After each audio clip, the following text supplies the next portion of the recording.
known as the Smartypants Society. Intellectuals who gather in the dead of night to swap ideas and share discoveries. This week, you'll hear from Lauren Lopez, Zach Reno, and Oscar Montoya.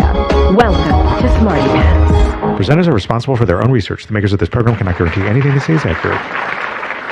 Welcome, members of the Smartypants Society. I'm your host, Rekha Shankar. Today's speakers have prepared presentations on a topic of their choice. So we'll invite them up, hear them out, and have a lively discussion. But before we begin, let us say our sacred motto. Laughter is the best medicine, but only if it's prescription strength. Very good. Let's bring up our first speaker.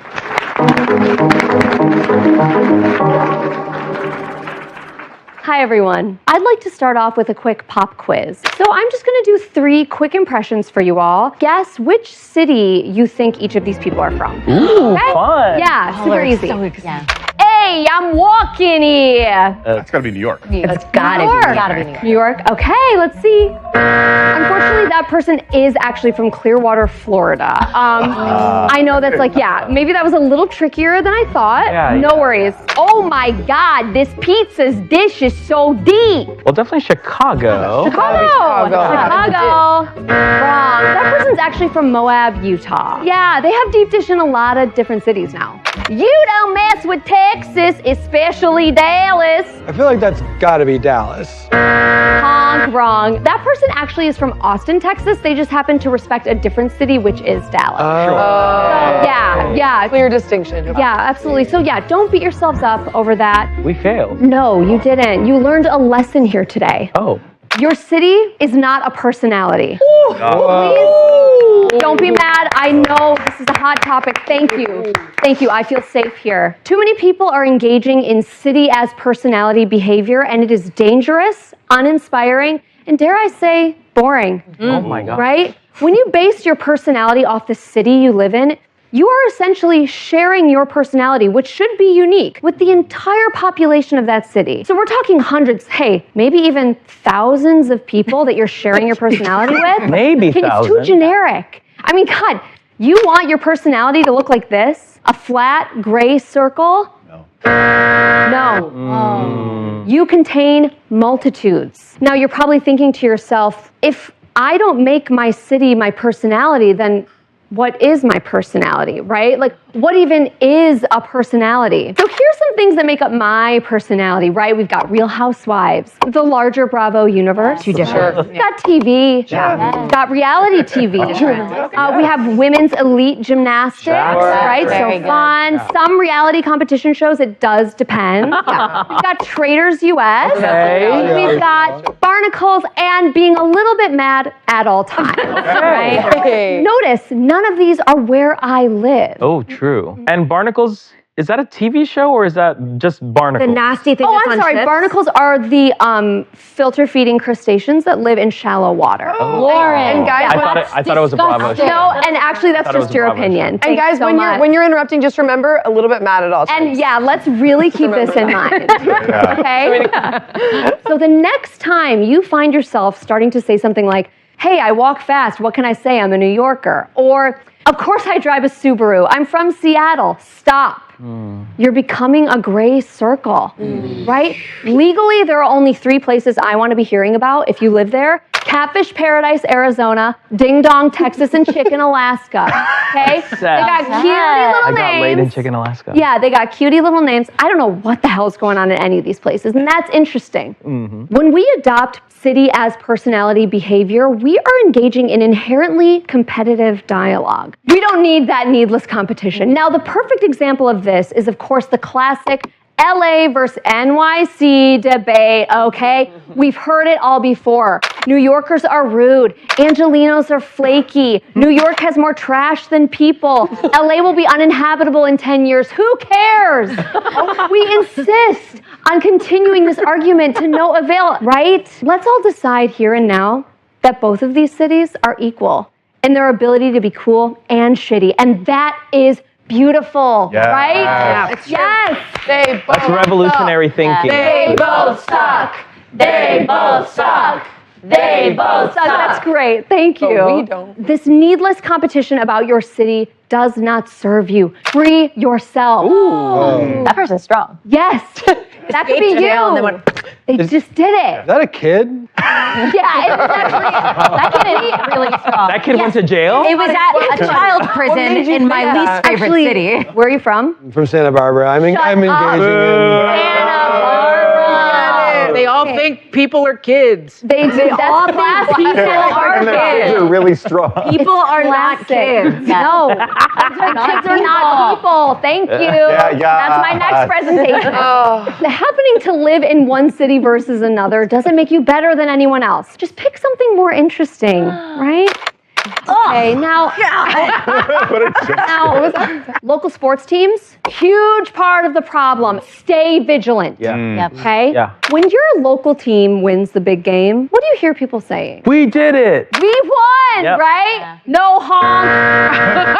Honk, no, wrong. honk, no. We didn't win it. We True. didn't win it. You weren't on the field, risking your life and your brain health for the love of the game. You sat at home watching a TikTok of someone eating Wingstop in their car while the game was on mute in the background. Go read a book. Read a Wow. book. Now, But they won. read it. That's a kid. Okay, that's absolutely not Okay, a kid. Santa Barbara. Hey, let's get Calm to down, it. Santa Barbara. All right. That's a wrap on Santa Barbara for today. Yep, fair. Yeah. What is the big fucking deal here? What is the worst thing that could happen if I adopt city as personality behavior? I think we're finally ready to talk about the dangers of making your city your thing. Okay? Yeah. This city Now- got dark. I've done a lot of hypothetical research and the results are sobering. So to make this information a bit easier to digest, I'm going to do some reenactments to explain my findings, okay? Let's meet our first couple here. Hi, what's your name? I'm Megan, what's yours? I'm Kate, where are you from? Oh, I'm from Portland. Honk! No! Okay. What an idiot. An idiot. Stupid idiots. I'll spare you the rest of That's a this. honk. But you need to know that Kate and Megan got into a debate about Portland versus Seattle.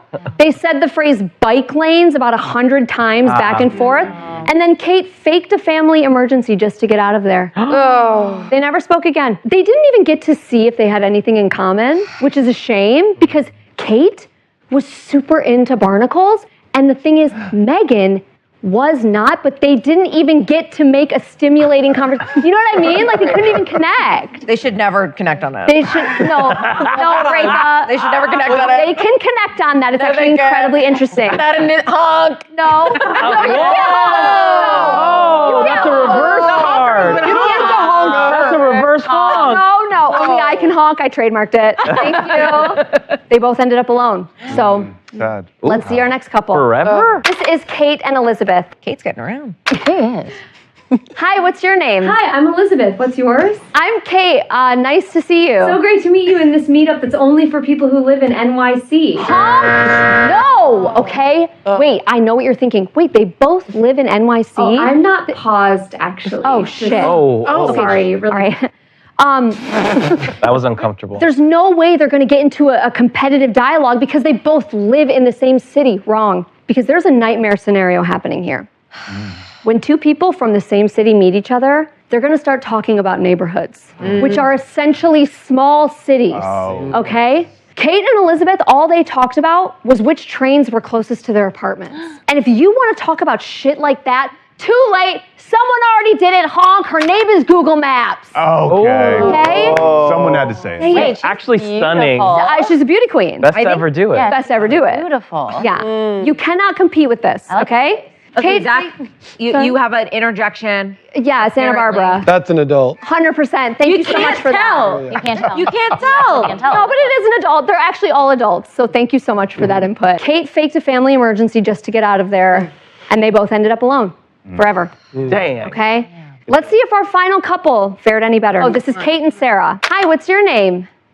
Hey, I'm Sarah. What's yours? Kate. You too. Hey, are you aware that there's an incredibly durable underwater cement that is only made by barnacles? Incredible! By engaging in something other than where they lived, they were able to make a lasting connection. They never even found out where the other person lived. They talked all night, fell in love, and now they own a yacht. They're married. They're married? Love that. We love that too. Kate, Sarah, Barnacle Kate, Sarah. Exploration. Yeah. Beautiful. Is that a So kid? there you have it. No, That's a boat, you that's fucking an adult idiot. boat. Oh. No beef. Okay. Okay, sorry. Not only is your city not your personality, but making it so can be divisive, boring, and downright dangerous. Oh, so sorry. I'm getting something in my earpiece here. Hold on. Oh, she's got an earpiece. MIT has been doing a 250-year study about what definitively the best city is. Ding dong. Oh my God. Ding dong. Ding dong. Ding dong. Ding dong. The results are live, and it is, in fact, LA. Go Dodgers. Wow. Thank you so much, for that enlightening presentation. Now, let us kick off the Q&A. How far do we scope out where it is okay to talk about location? I know that cities is a no-no. Are countries okay? Are continents okay?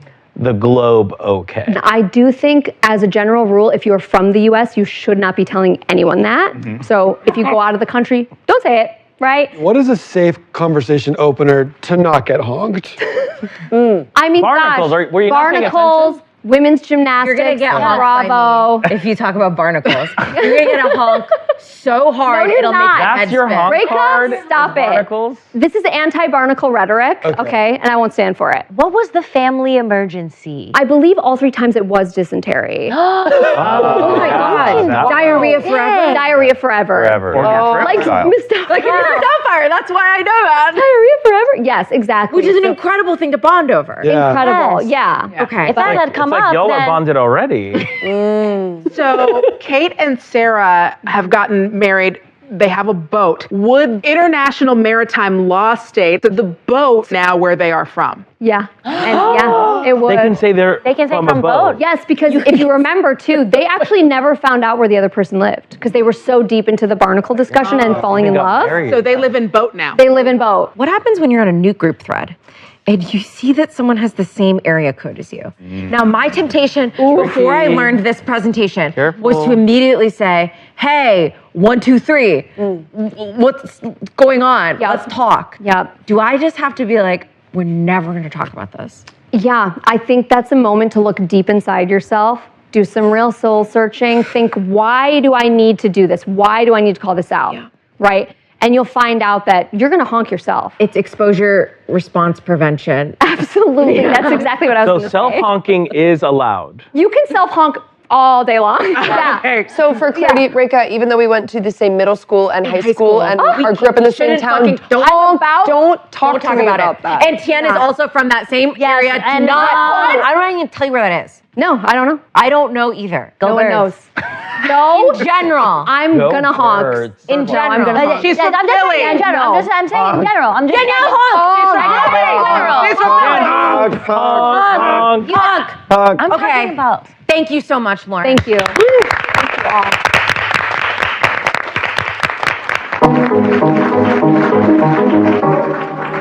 Thank you all so much for joining me today. This presentation is about something very near and dear to my heart. Let's escape to a fantasy world of our own creation. The world, our world. I love it. I do have some notes. There are some things that I think that we could do better, and because of that, sometimes I want to escape. And for me, those worlds that I want to escape to are fantasy worlds. That can be through books, that can be through movies, that can be through games like Dungeons and Dragons, which I think is incredibly effective because you get to inhabit a character and really imagine yourself in another world. But I do think that there is an even better way to do that. It is time to LARP! Wow. Yeah. Oh my God. Just keeps going. Okay. Whoa. Already on board. Wow. I had no idea. Oh, now you're someone else. Okay, so LARP, what does it stand for? Nobody knows. The sort of most widely accepted definition is live action role play. You inhabit a character, you pretend that you are somewhere else, like Dungeons and Dragons, but you're actually doing the adventuring. Like a Renaissance fair where everyone is in character, if it was a fantasy LARP. So why you should LARP? Hey, it's fun. You learn new skills. Since I started LARP, I have learned sewing, leatherworking, and a little bit of work with like LEDs, none of which are things I ever would have done if I had not done this.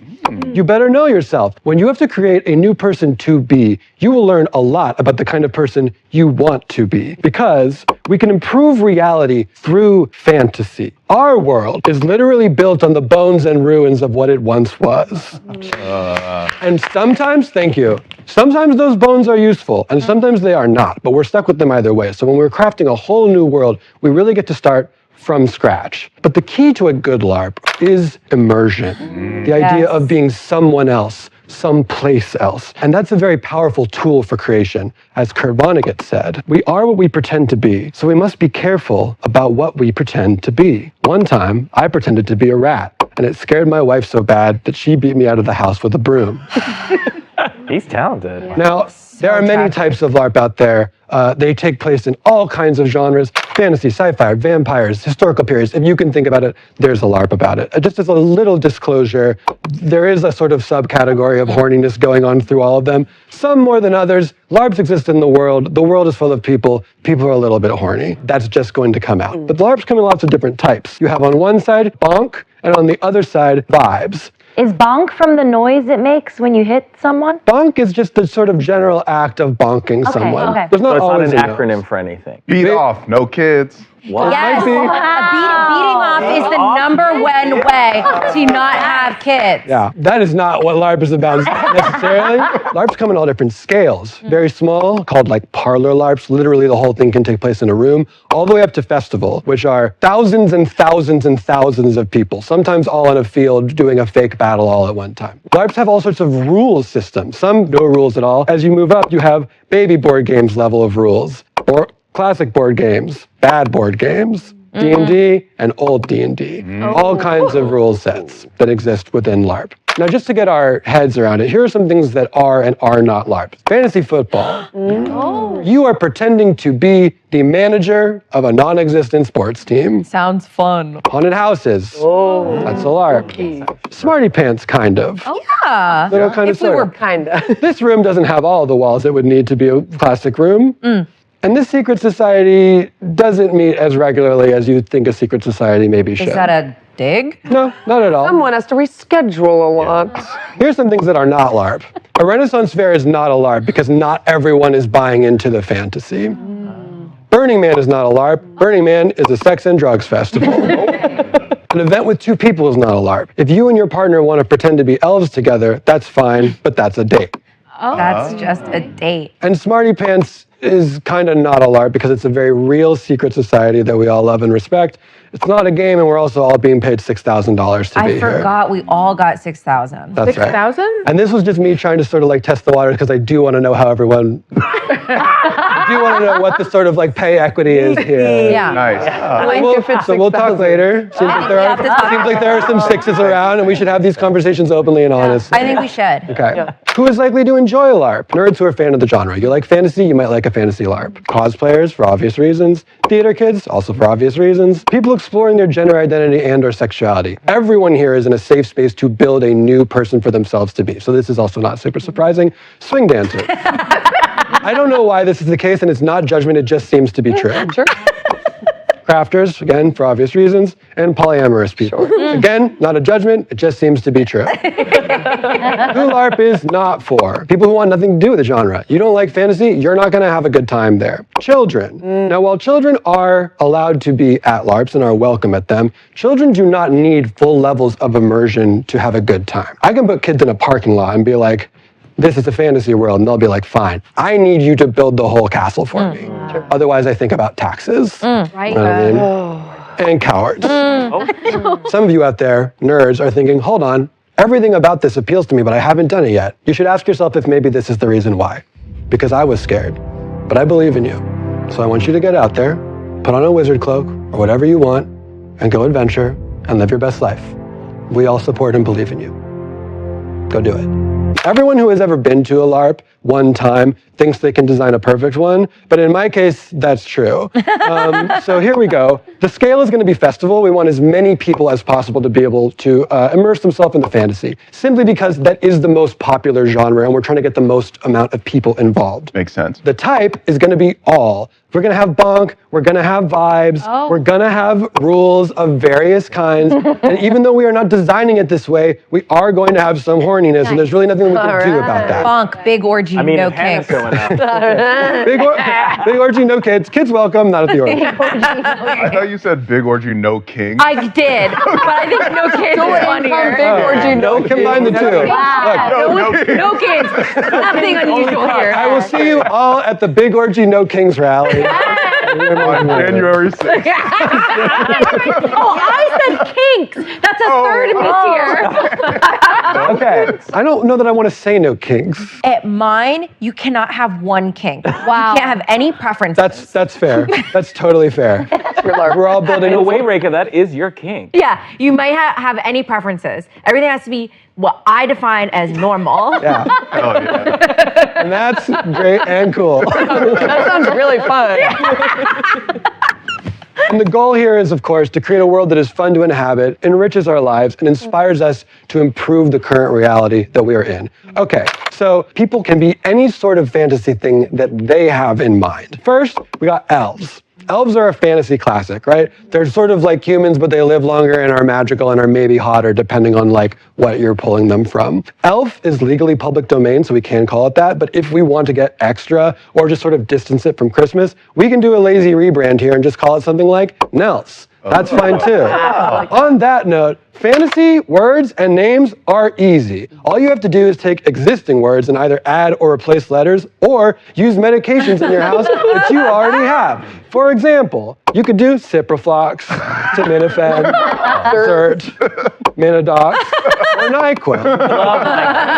All great. NyQuil. These are all great fantasy names, and this is just the ones that are in my house. So Their full name is NyQuil Severe. Severe. Introducing Princess NyQuil Severe. Perfect, right? Windsor Terrace. Yeah.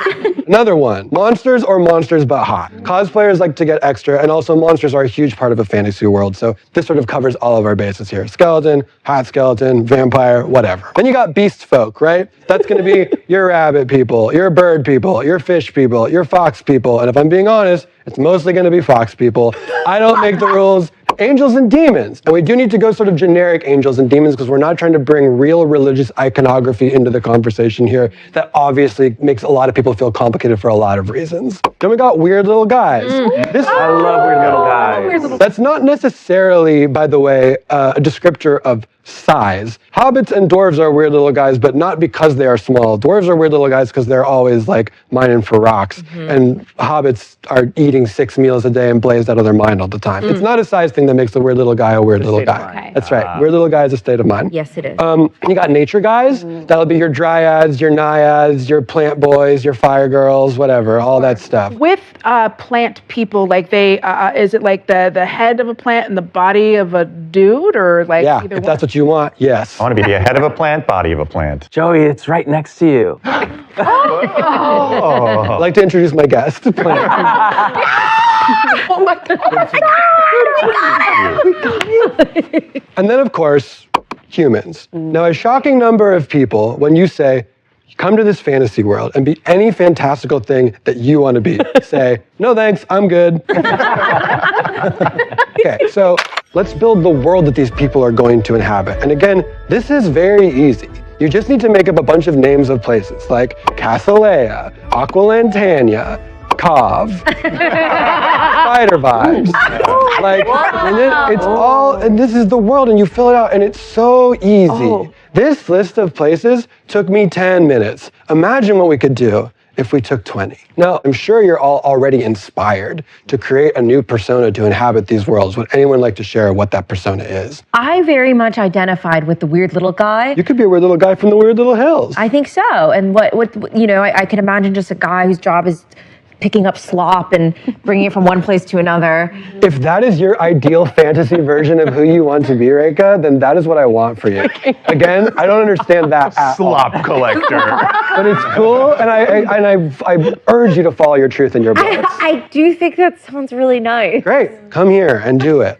Now, what can you expect to do at a LARP? Have battles, big and small. There's political intrigue, singing and dancing, crafting, both real and pretend, solving mysteries, magic, spells, research, rituals. You'll do alchemy. You'll do shopping, both real shopping with real money and pretend shopping, or real shopping with pretend money. Expect to be around some sort of big fire. They'll be drinking, vibing, chilling, eating, chilling, and vibing. Hell yeah. Now, here's what we need, and by we, I mean we, and we from you at home. How are we going to convince the public to come? How are we going to force dropouts' hand for making them invest a whole bunch of money to make this big festival happen? We need land, about 50 to 100 acres in central or southern central California. Listings such as these, but everyone in this room can laugh because this is much too cheap for land in central and southern central California.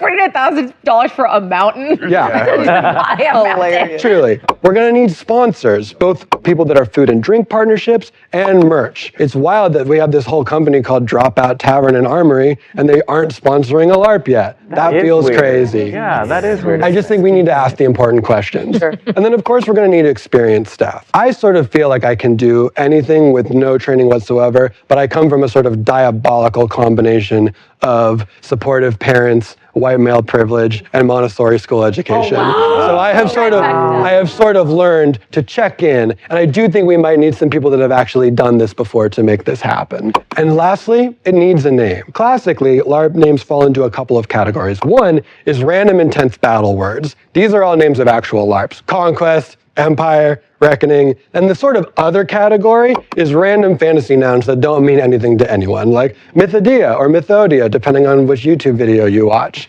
or Bicoline. Now, I think that these are very good, but I think that we can do better, and I also think that we can do both. So I invite all of you to join me at Nelf Realm Altercation, the fantasy festival where you live your specific dream, and it's a game. Wow. Please join our mailing list at nelfrealm.quest. Thank you very much.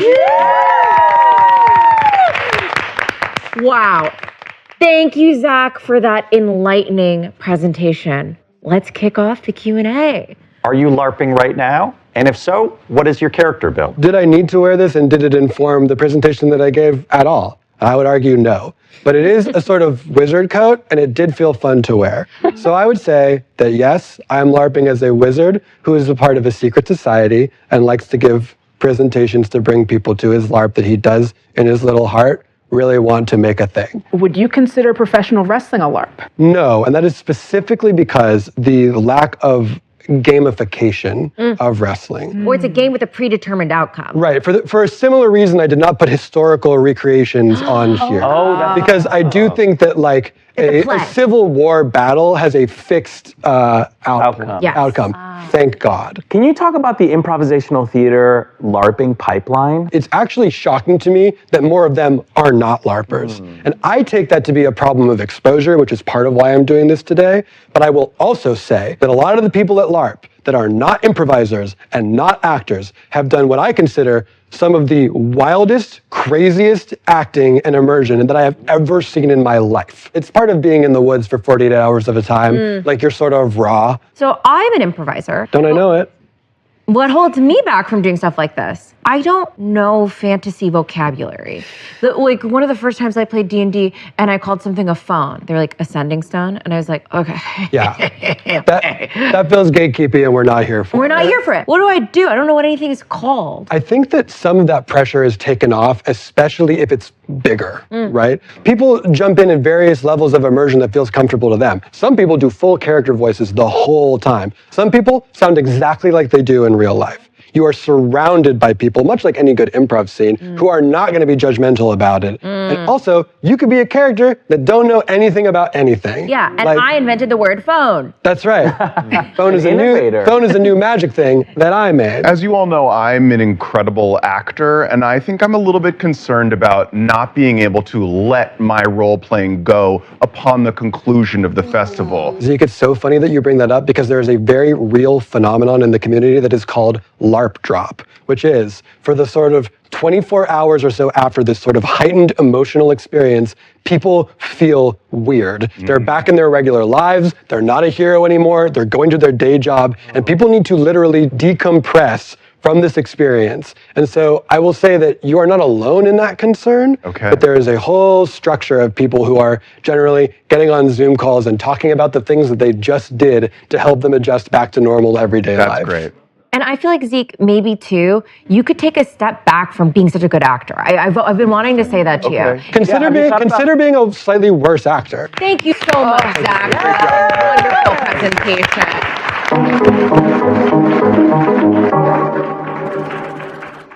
Now that I've slipped into something a little bit more comfortable, I want to ask y'all a question. If you are queer, please abstain. I'm talking to the allies in the room. What is this? That's a rainbow.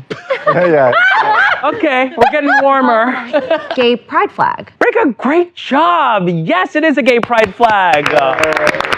I also knew the answer. I just felt so nervous when you asked. Why? It felt like a trick question. This You didn't know what it was. You didn't know. Yeah. This isn't a gotcha. It's a simple question, and it is, in fact, the gay pride flag, created in 1979 by Gilbert Baker, an American activist and artist. And as you can see, the gay pride flag is supposed to resemble a rainbow, a multitude of colors, each band representing a tenet of what it means to be gay. 6 bands, 6 colors, 1 gay. It's kind of like the Power Rangers, you know, how each Power Ranger has their own color and their own animal, dinosaur, train, depending on when you grew up. So I'd like to do a little something, yes? We're gonna be a little gay Power Rangers, and we're gonna create a gay Megazord together, creating the gay, yes? I'm gonna point to you, say the color of the band, and you tell me in your most Power Ranger-y way what it symbolizes. Serenity. Life. Spirit. Healing. Nature. Sunlight. Oh, beautiful. Look at all those kind, calm, warm colors, yes? It's giving peaceful. It's giving unity. It's giving kumbaya, yeah? It's giving yoga mom vibes, Pinterest board, Senorita Awesome, anyone? And honestly, I don't see myself reflected in the pride flag at all. So it's time for a change. I'm here to tear the flag apart. Because quite simply, it does not resonate. Okay? My experience does not equal this experience in any way, shape, or form. Baby, nature? Not this city rat.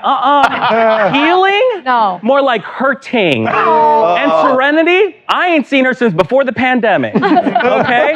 So it's time to tear this down and rebuild a new flag that reflects my queer sensibilities. Okay? This is Reclaiming My Flag or Let My Freak Flag Fly by Oscar Montoya, a queer. Now, I know why everyone just gay gasped, okay? I know what you're thinking. Oscar, you fucking faggot. How dare you mess up tradition? That flag in 1979 is the original version, the values, what it represents. Heresy, how dare you change it up? And to you, I say, shut up. Because, I'll tell you this, it wasn't even the original version. You can see there are 2 bands that have disappeared from the flag. The first one being pink, which equals sex, and the turquoise band, which represents magic. Wow. Why are those 2 bands taken away? Is it because having sex on a gay pride flag is too redundant? Is it because having magic on a gay pride flag is too redundant? Is it because when we picture having sex with a wizard, gay wizard, that's too powerful? That's messed up. In 2018, an artist named Daniel Quasser created a Progress Pride flag to include the trans community, the non-binary community, and the people of color queer community. And that's not to mention the plethora of other flags from our subsets in the alphabet mafia, yeah? Gay mathematicians. Show me gay mathematician. Yeah. I don't know what that is. Gay mathematicians, also known as the polyamory flag. Oh my God, I'm so sorry. I'm sorry. I did You're in trouble. I didn't know that. I'm so Just kidding. Did all of you know that? Yes. Obviously. See? So we're here to educate, okay? Now, I know what you're thinking. What is wrong with the flag that stands today? And I'm going to say, this doesn't have that you know what I mean? The you know what I'm saying? It just doesn't have that limp wrist listening, anarchist, scum manifesto reading queer. It doesn't have that. These people are excluded from the pride flag. I present to you the fuck shit up pride flag. Hell yeah. As you can see, there's a dark lip, which represents anger, safety pins, danger, teeth, kind of hot. Okay? Here's another fun fact. Gay people don't need a lot of sustenance. Did you know that a gay person requires one thing and one thing only for sustenance? Iced coffee. We drink it all the time. We drink it exclusively. All our nutrients and vitamins are right there. But where is it on the gay flag? So to you, I present the iced coffee lovers pride flag.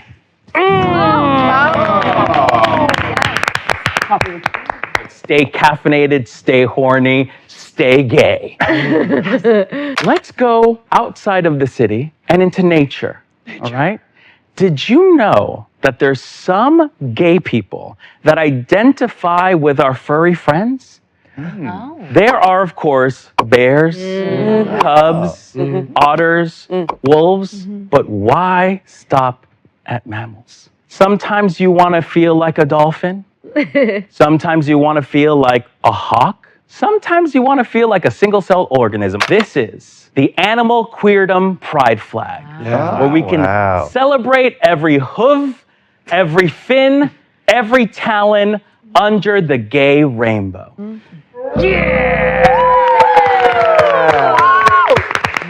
Let us not get this confused with our furries, with our pups, and with our horse girls, which I have considered to be a sexual orientation. Now, who can tell me what this is? A chair. A chair. Good job, Joey. Thank you. And what does one do on a chair? Sit. Sit. And how does one sit? Like this. Who taught you to sit? Was it a straight person? You're right. Yeah, you gross little piggy. A straight person taught you to sit. And I'm here to tell you that gay people don't sit good, okay? If you see a chair, us queers see an act of defiance. We see an opportunity to express ourselves however we want.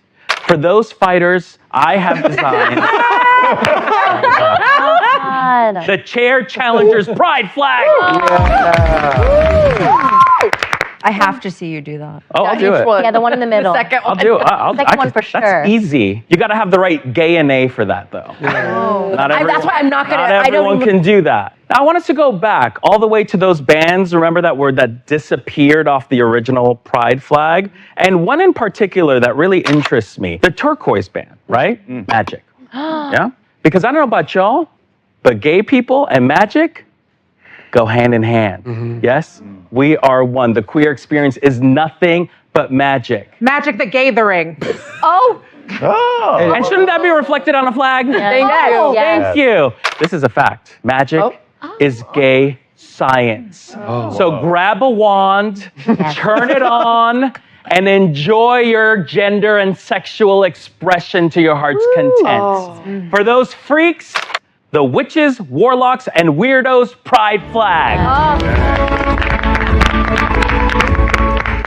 Now, a subset of that are the astrology girlies. Maybe you're like, I'm not really into all that woo-woo stuff, but I will read a tarot deck once in a while. I'm an Aries sun, I'm an Aries moon, and a Gemini rising. And if you know what that means, I got a flag for you, Lauren, okay? This is the Zodiac Girlies Pride Flag. Girlies is, of course, non-gendered, obviously. This is just a smattering of the flags that I've created. But the idea wasn't just to create individual flags. No, I wanted to see them conglomerate together into one giant flag. Would you like to see that flag? Yes. Okay, I present to you Oscar's Pride Flag.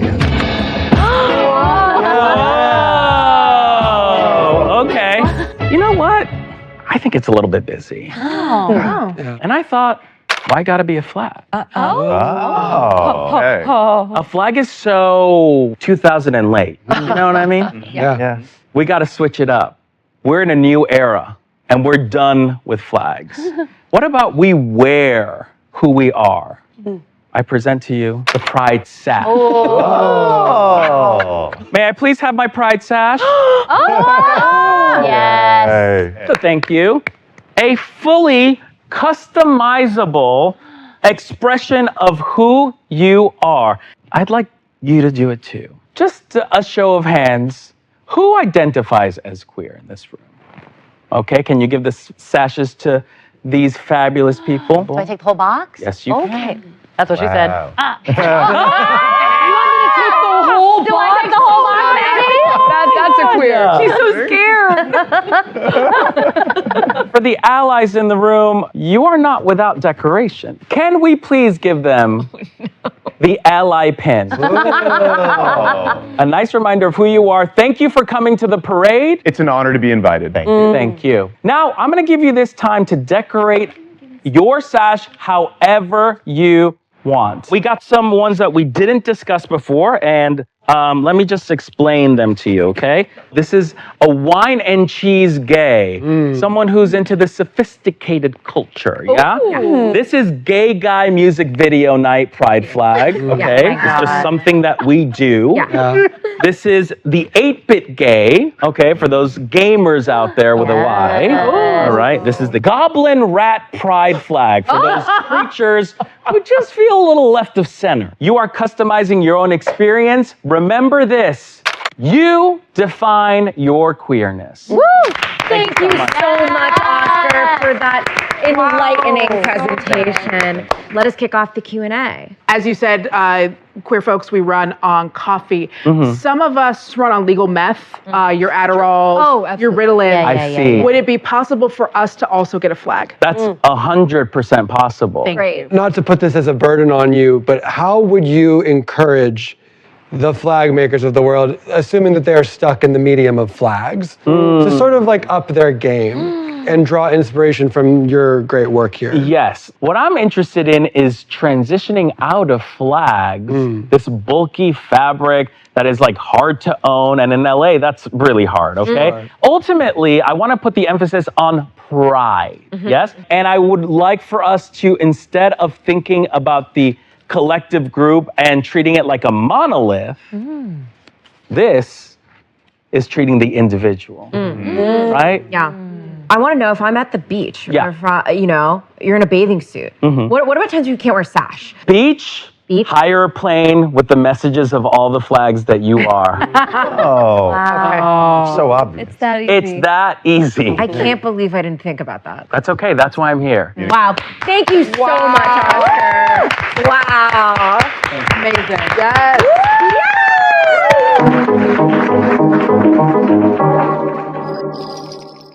Well, we learned a lot tonight.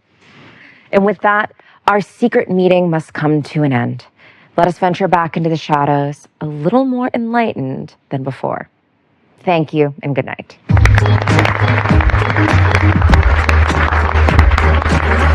Okay.